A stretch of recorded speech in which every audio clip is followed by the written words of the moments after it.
Internet, and welcome to another book review. Today I'm going to be talking about If You Find This Letter, a powerful memoir by Hannah Brencher. When Hannah graduated from college back in 2010, she thought she knew what she wanted, and she had actually found out a plan to sort of get there. She was going to move to New York City, she was going to do great work, helping people, making a difference, but once she got there, things weren't exactly how she thought they would be. And part of that was because she wasn't exactly sure who she was either. She really worked hard at trying to get through these struggles, find outlets, find ways to still be positive and be herself.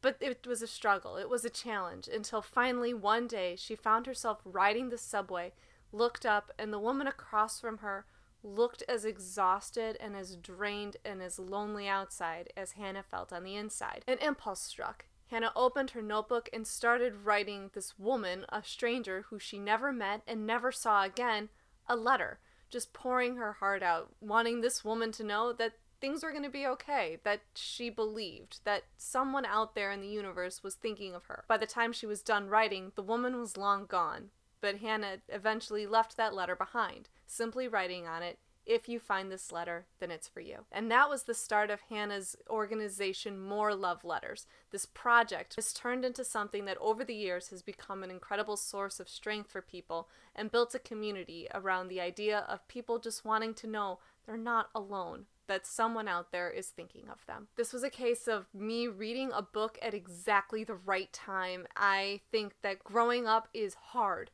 No matter when you're doing it, no matter how old you get. I am several years out of college, but I still have a lot of these feelings. And a lot of what Hannah talks about in this book, I was getting out of college around the same time. I was having those same struggles about, I want to do good things, but I don't know how to get there. Especially in the years after the recession, it was incredibly hard. Everyone has their own challenges of growing up and coming into adulthood and figuring out, what does this even mean to be an adult?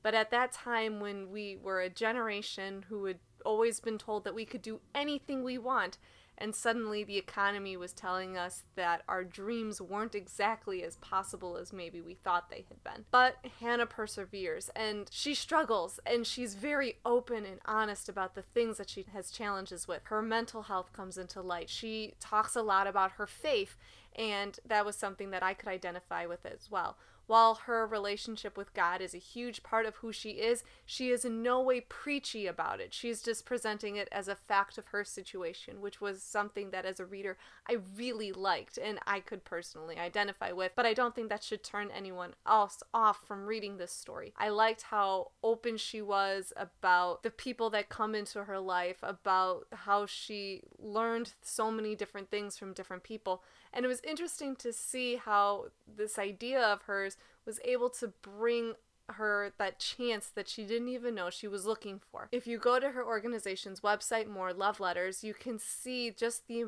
reach that people can have on each other, just the impact that they can have on each other. And it's such a refreshing thing to see. I think this book will especially resonate with millennials, but I think it's also a great choice for recent high school and college graduates. Being an adult is a confusing thing. Transitions from one norm into a new norm, it can be frightening and exciting and daunting and terrifying and wonderful all at the same time. And those can be a lot of complicated feelings to navigate. But if you listen to Hannah's story, it helps you remember that you're not alone. I really loved this book. I can definitely see myself recommending this to friends and to students. It's not unusual to feel lonely, even though there are 7 billion other people on the planet. But Hannah's story has a way of helping me remember that in a lot of ways, we're more similar than we are different. All of my usual links are down below. Comments are always welcome, and that's it for me for now. Take care. Bye.